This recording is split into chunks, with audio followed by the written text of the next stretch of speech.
Muito bem.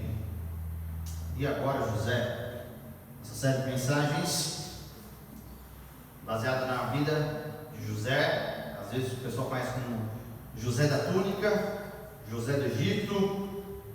José, personagem bíblico que tem tanto a nos falar. Contextos talvez separados por 4 mil anos de nós, mas como as humanidades e as coisas que passavam nos corações são tão parecidas conosco. Isso que me chama a atenção. É impressionante como a palavra de Deus, ela é por si atualizada, porque ela trata do ser humano. Tema de hoje: confissão. Essa demonstração de uma preocupação fraterna, uma preocupação dos irmãos pelos irmãos. Não sei quantos de vocês já tiveram que alugar uma casa, ou quando estavam fazendo algum contrato de financiamento, procurar por um tal de fiador. Conhece essa figura? Fiador. Mas o que na verdade é um fiador? O que faz? Por que a gente precisa de fiador? A gente vai procurar o significado disso.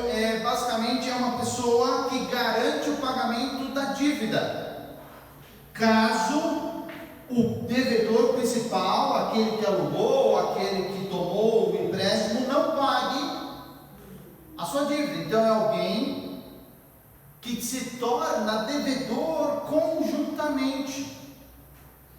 E em caso de inadimplência, normalmente em caso de não pagamento, ele assume a dívida do devedor. Por isso que muitas vezes, não sei se você já viu, tem que garantir por meio de imóveis, por meio de bens, que você pode garantir aquela dívida. Então tem que comprovar, tem que ver se tem patrimônio para garantir uma possível não adimplência, um possível não cumprimento do contrato. Era uma figura bem normal, bem casual nos contratos, mas é algo que também tem mudado. Interessante, quando eu fui pesquisar, apareceu que em menos da metade, menos de 50% dos contratos feitos em São Paulo capital estão usando a figura mais de fiador, estão usando outras figuras de cheque calção e outras figuras jurídicas aí, mas era algo antigamente que era muitas vezes dor de cabeça, né? Encontrar alguém que seja o seu tal do avalista, o seu fiador. Alguém que, caso você falhe, caso aconteça alguma coisa, vai pagar a sua dívida por você.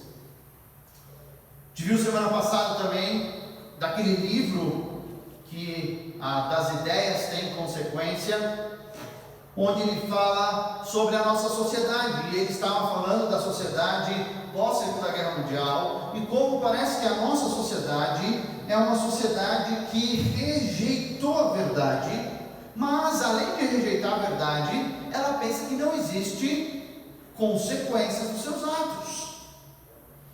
Então, temos uma grande dificuldade em relação à verdade, onde cada um pinta e faz a sua própria verdade. Relativismo. Se eu não acredito que algo que é errado seja errado, não é verdade para mim, necessariamente eu não acredito que aquilo vai ter consequências para mim, porque para mim está tudo certo. Elas não existem, as consequências não existem. Nesse mundo onde eu e você caminhamos, onde parece que não existir absolutos morais, éticos morais, você pode fazer o que você bem entender e sair ileso. Números capítulo 32, versículo 23, a segunda parte, já nos alertava o povo de Deus há muito tempo atrás. Estejam certos de que vocês não escaparão do pecado que cometerem. O povo saindo do Egito, recebendo aquele conjunto de normas para a boa convivência, da convivência santa do povo de Deus, tiveram que ser lembrados disso. Olha, não esqueçam, há sim consequências para os seus atos. Mas na nossa realidade, 2021, tem gente que vive exatamente como se não houvesse consequência alguma. Nós estamos nessa terceira fase da vida de José, dos seus 30 anos até o fim, até a sua morte, desses capítulos do 41 até o 50, onde o que representa é a figura do faraó. José, como número 2 de todo o império egípcio, ele tinha autoridade, ele tinha poder. É o famoso mandava prender e mandava soltar. Esse era José, onde tinha interpretado o sonho do rei, do faraó, quando ele estava na prisão, e agora tinha sido escolhido por esse mesmo faraó para aplicar aqueles conselhos sábios que ele havia dado. É desse momento que nós estamos falando. Também vale a pena lembrar que por mais de 22 anos, os irmãos de José parece que tinham seguido essa filosofia do que não, o pecado não vai me alcançar, não vai ter consequência para o que nós fizemos, e tentaram encobrir os seus pecados, e tentaram encobrir algo lá atrás, não haviam dito a verdade para o seu pai, para todas as pessoas que perguntavam: pera lá, vocês não eram 12? Por que agora só vejo vocês em 11? Um irmão nosso foi morto, foi despedaçado. Você não sabe a tristeza, a tragédia que foi. Só que na verdade era mentira em cima de mentira. E 22 anos haviam se passado, gente, e parecia que não havia nenhuma consequência. O medo de ser descoberto já tinha passado. Não, já faz muito tempo. Porque a única pessoa que podia testemunhar contra eles era José. Mas onde que José estava? Ninguém sabia. Para onde que ele tinha ido? Então nós vemos como esses capítulos descrevem Deus traçando e costurando o seu plano divino de uma maneira maravilhosa. Vamos à leitura então de Gênesis 44, dos versículos 14 ao versículo de número 34.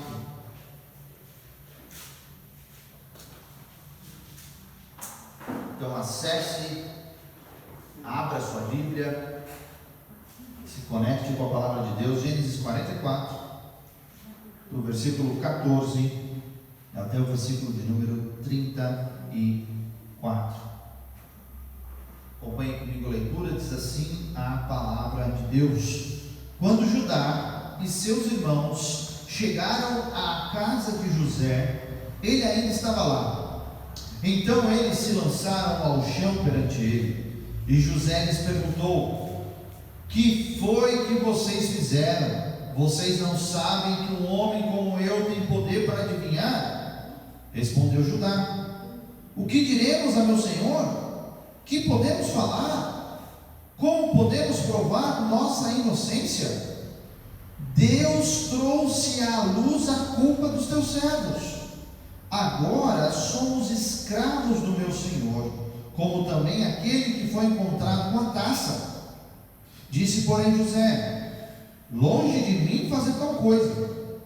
Somente aquele que foi encontrado com a taça será meu escravo.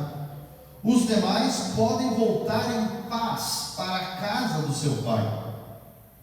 Então Judá dirigiu-se a ele, dizendo: por favor, meu senhor, permite-me dizer-te uma palavra. não se acenda a tua ira contra o teu servo, embora sejas igual ao próprio Faraó. Meu senhor perguntou a esses seus servos se ainda tínhamos pai e algum outro irmão, e nós respondemos: temos um pai já idoso, cujo filho caçula nasceu-lhe em sua velhice. O irmão deste já morreu, e ele é o único filho da mesma mãe que restou, e seu pai o ama muito. Então disseste a teus servos que o trouxessem a ti, para que os teus olhos pudessem ver. E nós respondemos a meu senhor que o jovem não poderia deixar seu pai, pois caso fizesse, seu pai morreria. Todavia disseste a teus servos que se o nosso irmão caçula não viesse conosco, nunca mais veríamos a tua face. Quando voltamos a teu servo, a meu pai, contamos-lhes o que o meu senhor tinha dito. Quando nosso pai nos mandou voltar para comprar um pouco mais de comida, nós lhe dissemos: só poderemos voltar para lá se o nosso irmão caçula for conosco, pois não poderemos ver a face daquele homem, a não ser que o nosso irmão caçula esteja conosco. Teu servo, meu pai, nos disse então: vocês sabem que minha mulher me deu apenas 2 filhos. Um deles se foi, e eu disse: com certeza foi despedaçado, e até hoje nunca mais o vi. Se agora vocês também levarem este de mim, e algum mal lhe acontecer, a tristeza que me causarão fará com que os meus cabelos brancos desçam à sepultura. Agora, pois, se eu voltar a teu servo, a meu pai, sem levar o jovem conosco, logo que meu pai, que é tão apegado a ele, perceber que o jovem não está conosco, morrerá. Teus servos farão seu velho pai descer seus cabelos brancos à sepultura com tristeza. Além disso, teu servo garantiu a segurança do jovem a seu pai, dizendo: se eu não o trouxer de volta, suportarei essa culpa diante de ti pelo resto da minha vida. Por isso, agora te peço, por favor, deixa o teu servo ficar como escravo do meu senhor no lugar do jovem, e permite que ele volte com seus irmãos. Como poderei eu voltar a meu pai sem levar o jovem comigo? Não posso ver o mal que sobreviria a meu pai. Vamos orar mais uma vez?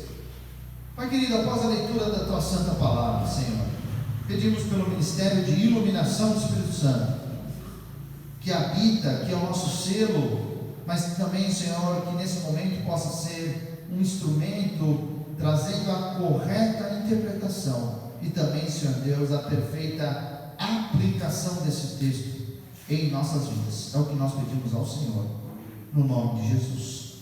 Amém.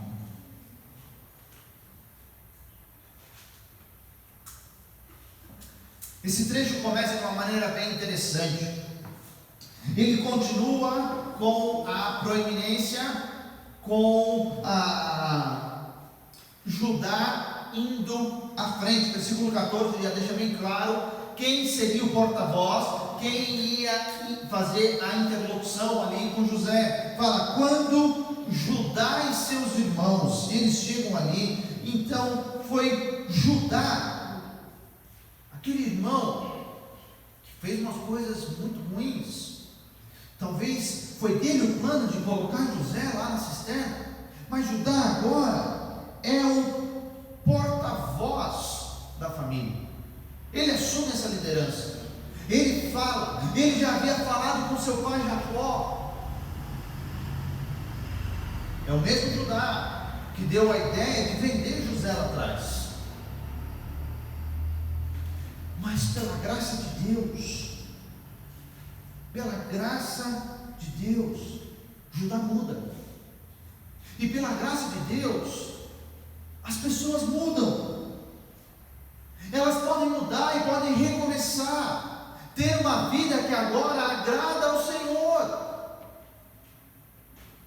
Olha esse discurso de Judá, apelando ao coração de José. Claro que ele ainda não sabia que era o seu irmão, mas com verdade, com seriedade, representando toda uma família. Coragem. Eu quero ficar no lugar dele.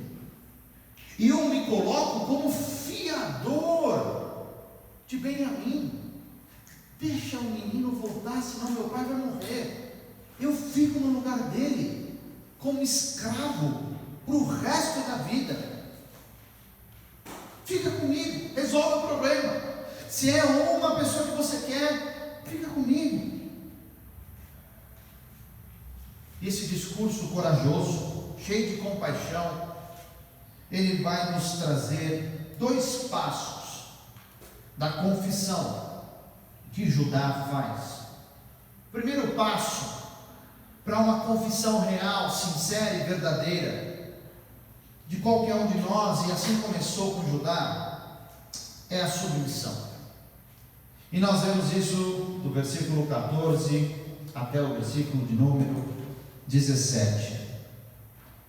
Quando eles voltam ali à casa, talvez um palácio, um mini palácio de José, José está à espera deles, porque José estava esperando esse momento há muito tempo, há muitos anos. José esperava esse momento. Quando os seus irmãos chegam, certos que não haveria saída para eles, eles se curvam completamente. Versículo 14 fala que eles se lançaram ao chão, rosto em terra.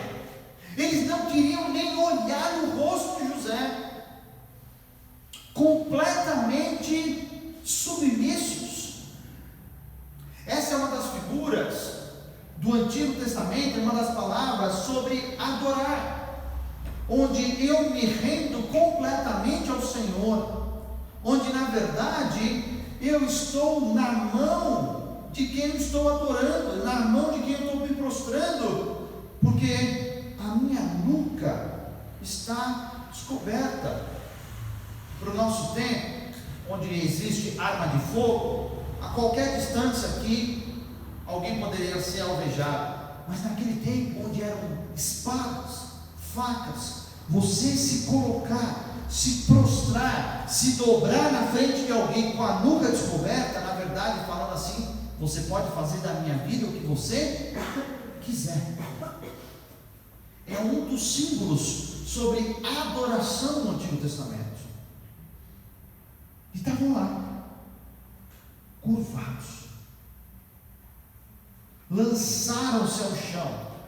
Esses homens assustados, tremendamente assustados, mas com o coração quebrantado. E agora? Antes tinha dado tudo certo, ou aparentemente tinha dado tudo certo. Agora não sabiam, não tinham a menor ideia se ia dar certo, iam sair dali com vida, se Benjamim ia ficar, se esse governador do Egito ia aceitar essa troca. Não sabiam de nada. Interessante também que essa é pela terceira vez um cumprimento daqueles sonhos de José. Lembra o sonho de José? Onde aqueles feixes iam se dobrar a ele, que os irmãos falaram: você está maluco? A gente vai se dobrar para você, José? E acontece agora, queridos, pela terceira vez no livro.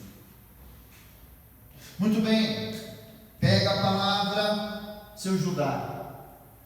Pega a palavra então para falar que eles não eram culpados. Pelo contrário, Judá, logo de cara, ele deixa claro que ele nem ia tentar se defender. Não tem jeito.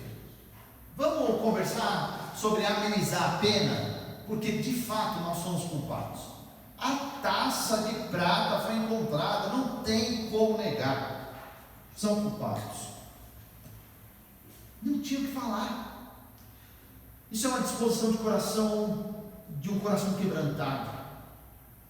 Porque muitas vezes, quando a gente quer se defender, não, mas isso aqui, não, a gente perde a oportunidade de se calar. E a gente se calando.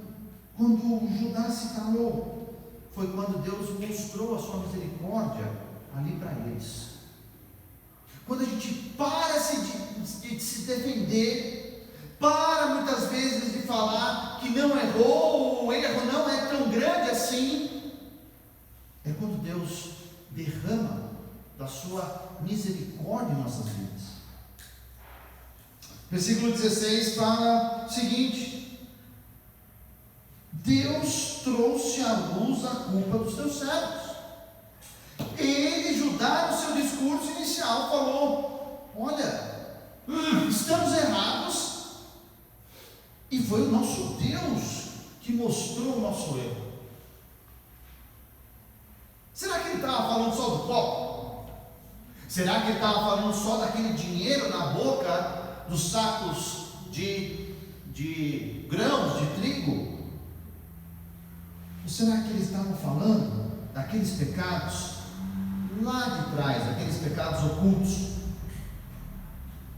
Como eles trataram José, como eles venderam José, como eles mentiram aos seus pais, como eles sustentaram essa mentira. Gente, 22 anos mentindo, sustentando uma mentira. Judá teve a percepção, falou: chegou, a conta chegou. Demorou 22 anos, mas a conta chegou, a consequência chegou. Naquela primeira visita, lembra que eles falavam: não, nós estamos sendo presos pelo que nós fizemos com nosso irmão. Esse era o ideal, isso é o que os versículos, é o que o contexto nos diz. Eles sim estavam pensando que estavam sendo punidos por algo que haviam feito há muitos anos atrás.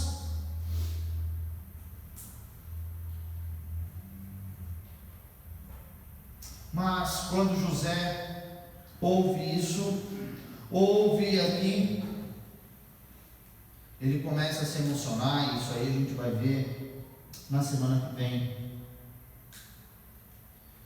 Mas antes disso, parece que José queria ver qual que era a relação dos irmãos com Benjamim. Se vocês lembram, como nós lemos, José e Benjamim eram os únicos filhos de pai e mãe, e como mesmo Jacó falava, era o filho predileto Benjamim, porque para ele José havia sido morto. Então José mais uma vez quis ver se os irmãos estavam cuidando bem de Benjamim, do caçula. E aí que ele anuncia que os outros estavam livres, mas quem iria pagar era aquele onde a taça de prata, a sua taça, havia sido encontrada. Ou seja, Benjamim fica, o resto está liberado. Como que é? Como que a gente vai voltar para casa? E ali José tenta mais uma vez ver o coração, se há um quebrantamento, se há um arrependimento sincero, verdadeiro, humilde. E ali José dá mais uma vez a chance, e Judá fala e defende e tudo mais. Algumas coisas interessantes desse discurso. Ele chama José de Senhor 8 vezes, em poucos versículos. E ele usa da palavra pai 13 vezes.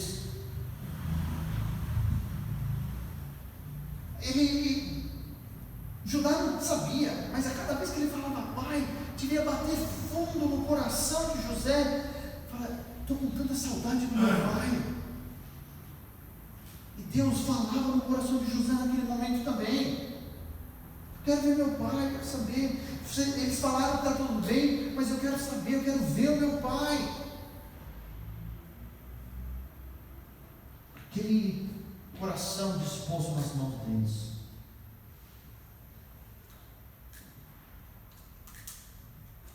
Muito bem.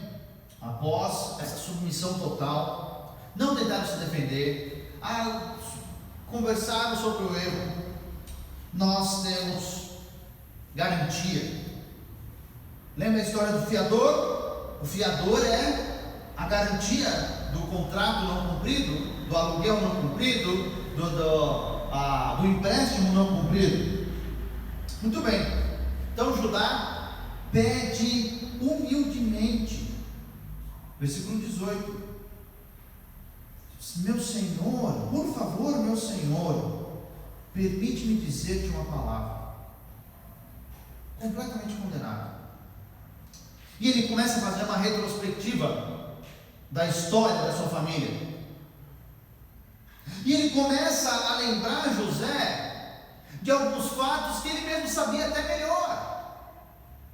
Sabe que quando você vai contar uma história e você está tão empolgado, e você começa a contar, e no final você vira e fala assim: você já sabia disso? E a pessoa fala: já. Sabe quando acontece isso? José tinha sido o ator de muito da história que ele estava contando, que Judá estava contando, mas ele deixou falar. O objetivo de Judá era claro, ele queria a liberação de Benjamim, ele não podia deixar Benjamim, porque ele sabe que isso vai ter consequências trágicas para o seu pai. E ele começa a falar, e a falar, e a falar sobre os motivos.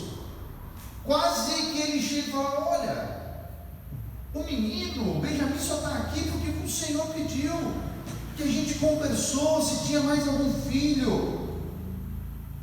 Se a gente não trouxesse ele de volta, você não liberaria mais grãos. E agora, José? Judá deixa muito claro que se Benjamim ficasse ali no Egito, o seu pai não iria aguentar, ele iria morrer. Porque ele já havia falado isso antes, já no capítulo 42, e aqui no versículo 29 fala de novo: olha, a tristeza que me causarão fará com que os meus cabelos brancos desçam à sepultura. É muita tristeza, eu não vou aguentar, eu vou morrer. Se Benjamim ficar, se esse menino, se esse meu filho ficar, vai ser muita tristeza para mim. Já havia anunciado isso antes deles irem. Essa ligação de Jacó com Benjamim era muito mais forte, era muito forte, a ponto de se tornar essa questão um pouco doentia, de dependência dessa vivência, ou na verdade dessa sobrevivência de um pai em relação ao filho. Não sei se os irmãos ali tinham o conhecimento que agora esse governante egípcio, lembram, tinham nascido quantos filhos a José? 2 filhos. Gente, algo que eu tenho experimentado é que quando Deus nos dá um privilégio de nos tornarmos pai, as coisas mudam. O coração muda, a mente muda. Não sei se Judá estava querendo atingir essa parte, essa questão ali no coração de José. Será que esperasse que ele sentisse uma empatia, se comovesse pelo fato ali dele também ser pai e entender o que é um pai perder um filho? Muito bem, vem um apelo final, vem ali a última cartada, a garantia em si. Judá dá a última oferta: eu fico no lugar dele, eu vou me tornar um fiador, eu vou executar a ponto de não ser mais Benjamim, mas eu vou ficar no lugar de Benjamim. seu oficial egípcio: não, isso aqui vai causar muito problema para o meu pai, eu fico no lugar. Ele está disposto a tomar o lugar de Benjamim. Imagina José vendo essa cena, onde foi Judá que sugeriu a venda de José. José devia estar segurando: nossa, como Deus é poderoso, porque Ele mudou, Ele restaurou o coração de Judá completamente. Judá, que havia causado a tal morte de José, não é verdade? O próprio pai fala aqui: o outro irmão foi despedaçado, até hoje nunca mais o vi. Versículo 28. Judá agora, ele não queria ser responsável pela morte do pai. Não, basta, eu quero mudar, quero resolver. 22 anos, esse pecado está pesando nas minhas costas. Chega, é o momento agora de resolver isso. Não, eu fico no lugar dele, eu vou assumir todas as consequências, mas eu não posso levar nas minhas costas, além da morte de José, a morte do meu pai Jacó, por causa que Benjamim vai ficar aqui. 22 anos. Judá tinha sido testemunha da tristeza do pai quando soube da morte de José. Ele sabia o que poderia acontecer e ele não queria que isso se repetisse. Esse discurso corajoso, comovente, revela o coração mudado, um coração transformado de Judá, preocupado com seu pai, preocupado com seu irmão mais novo, preocupado com a sua família. Na verdade, a gente vê que Judá, na verdade, implorou para se tornar escravo de José. Por favor, versículo 33: por isso agora te peço, por favor, deixa o teu servo ficar como escravo do meu senhor no lugar do jovem. Por favor. Talvez de joelhos, implorando: deixa o menino ir. Queridos, nós estamos diante de um Judá transformado, um homem que José viu claramente que Deus havia, pela sua misericórdia, transformado o seu coração, e agora sim José podia confiar nele. Agora sim José podia ver os irmãos como representante deles, que antes tinha falado para vender, agora assume as consequências até de outros. Porque para pensar, gente, não foi Judá que foi pego com o atraso, foi Benjamim, claro que foi manipulado lá por José e o seu mordomo. Então José, enfim, percebe que tinha chegado a hora de se revelar aos seus irmãos. Mas calma, isso nós veremos semana que vem. Mas o que me chama a atenção nesse texto, esse pedaço em especial toca profundamente no meu coração, é essa posição que Judá assume, se colocando como fiador de Benjamim, idealizando o que Jesus fez por nós. Jesus, que é o leão da tribo de Judá, desse mesmo. Começou lá atrás, muitos anos antes. Sabe por quê, queridos? Jesus é o meu e o seu fiador, porque Ele é a nossa garantia para todo aquele que deposita a sua fé, para todo aquele que crê nele. Hebreus 7:22 diz que Jesus tornou-se a garantia de uma aliança superior. Ele é o fiador, Essa figura que Judá estava representando nessa história real tem tudo a ver com o que Jesus fez por mim e por você.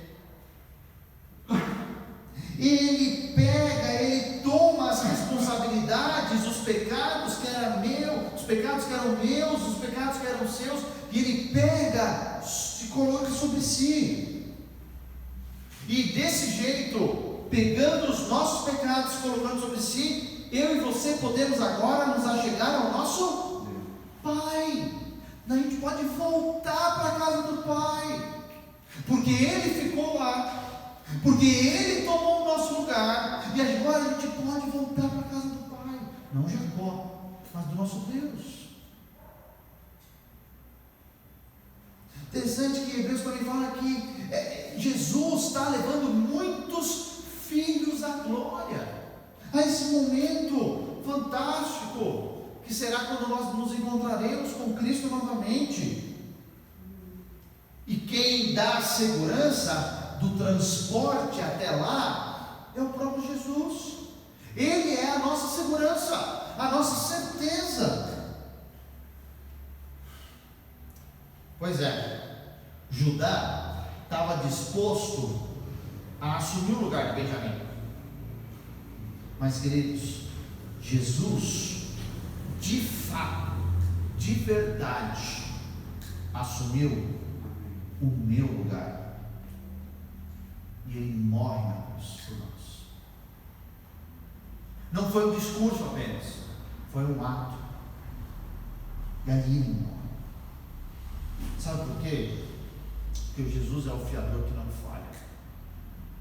Nós podemos confiar plenamente, totalmente, de todo o nosso coração nas mãos de Jesus Cristo, que é o nosso fiador, o nosso Senhor e o nosso Salvador. Algumas perguntas para a gente pensar sobre esse texto, para a gente levar para a nossa semana. A primeira delas é a seguinte: creio que pela graça de Deus as pessoas podem mudar e recomeçar. Gente, é difícil isso, porque a gente vem na cabeça que não, fulano nasceu assim e vai morrer assim, ele nunca vai mudar. Temos a crença, algo que paira nas nossas cabeças e na cabeça da sociedade, que não, o caráter não se muda. Será, queridos? Nós não temos um Deus que é capaz de transformar tudo. Não é isso que nós cremos? Porque algumas coisas a gente coloca umas barreiras ilógicas. O nosso Deus é capaz de mudar, sim, pela graça de Deus, pela misericórdia de Deus. O maior bandidão, a pessoa mais perversa, pode se render aos pés de Jesus. Queridos, pode começar a servir ao nosso Deus muito. E isso é pela graça de Deus, é pela misericórdia, não é por nada não. Ele não merecia, porque ninguém de nós merecemos. Mas sabe que isso às vezes pega fundo no nosso coração? Ah não, fulano é desse jeito e ele não vai mudar. Conhece a história do casamento? Dizem que no casamento os homens entram achando que a mulher não vai mudar e ela muda, e as mulheres entram achando que os homens vão mudar e eles não mudam. Isso é piada, tá, gente? Mas será que pela graça de Deus a gente tem que remover essa ideia que Deus é capaz de mudar qualquer pessoa, de qualquer situação? Porque senão a gente vai parar de ouvir e às vezes até de falar que fulano é caso perdido. Já ouviu isso? Talvez, será que você foi caso perdido? Na sua adolescência, na sua juventude? Queridos, há esperança. Existe sempre uma oportunidade de recomeçar com Cristo, com a sua palavra, da maneira certa. Também não é para recomeçar pela nossa força, mas sim dependendo da graça e da misericórdia de Deus. Sempre, gente, coloque isso na cabeça, sempre dá tempo. Próximo. Quando eu peco, quando eu caio em pecado, o que eu faço? Eu me calo ou eu tenho que me defender? Não, veja bem, porque isso aqui, a consequência não foi tão ruim. Mas olha, fulano fez algo muito pior. Qual é a nossa reação quando a gente peca, quando a gente cai? Será que a gente reconhece, pede perdão, tenta consertar, ou a gente tenta ficar justificando? Não, peraí, Deus, não foi tão ruim dessa vez, já teve pior, mas olha, fulano ali está muito pior do que eu estou aqui, estou bem até. A gente tem que lembrar que nosso Deus é o Deus misericordioso para aqueles que reconhecem o seu pecado, para aqueles que aceitam que Deus pode nos disciplinar, como um pai amoroso que quer o nosso bem. Deus pode nos disciplinar. Qual que é a sua reação quando peca? Próximo. Será que eu me preocupo com os meus familiares? No caso de Judá, era com seu pai e com seu irmão mais novo. E também, para o nosso caso, com os nossos irmãos em Cristo. Colocando-me no lugar deles, em suas necessidades. A gente viu isso na escola bíblica dominical, sobre o termo empatia, né? Se colocar nos calçados, na vida, na vivência da outra pessoa. É algo corriqueiro para você? Se preocupar de fato, ver qual é a necessidade dos outros. Não ficar achando, não, os outros têm que ver a minha necessidade aqui. Não, você vendo a necessidade dos outros, você cuidando, zelando. Gente, muitas vezes, hoje em dia é uma ligação: pai, mãe, vocês estão bem? Está todo mundo com saúde aí? Como que está? Estão se alimentando bem? Meu caso da Paola é por telefone, e às vezes por mensagem, graças à tecnologia, por vídeo. Cuidado. E aqui dentro, com os irmãos? Será que quando alguém passa necessidade, os primeiros a saber somos nós? Ou eles vão para o governo, vão para outros lugares, onde nós devemos ser os primeiros a ajudarmos com alegria os nossos irmãos? Última pergunta. Confie em Jesus, o fiador que não falha?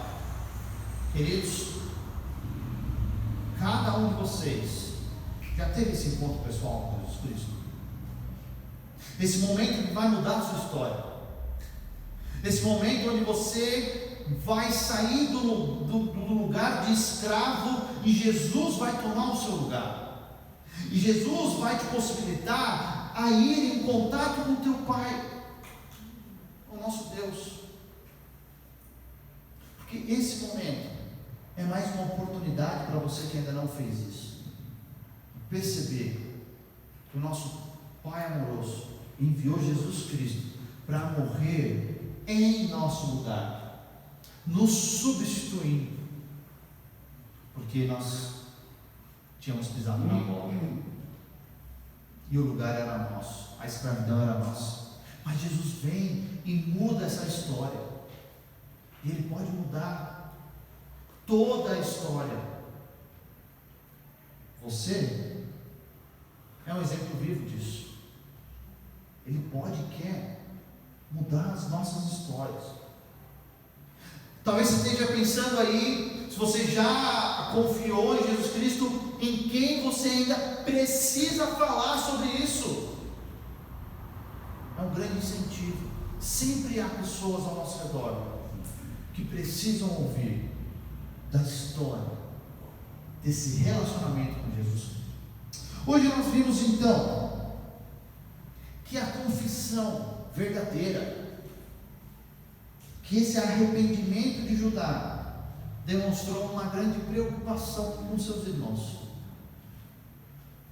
com seu pai, uma preocupação verdadeira.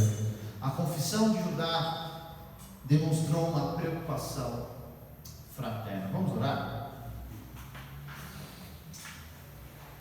Pai querido, Senhor, nos faz agradecer o sacrifício de Jesus por cada um de nós. Nos dê corações alegres, corações que entendem que o que o Senhor Jesus fez por nós é uma figura, é algo exatamente parecido com o que Judá propôs ali a José para tomar o lugar de Benjamim. Pai querido, nos ensina que a gente precisa ter esse coração aberto, esse coração quebrantado, confessarmos os nossos pecados diante do nosso Deus, para enfim receber essa misericórdia. Senhor, não nos faz pessoas que queiram retrucar, queiram justificar os pecados, mas que o Senhor nos dê consciência, e o Teu Santo Espírito que habita dentro de nós possa nos auxiliar a sermos cada vez mais santos, mais parecidos com Jesus Cristo. Senhor Deus, ajuda os meus irmãos aqui. É a nossa oração em nome de Jesus.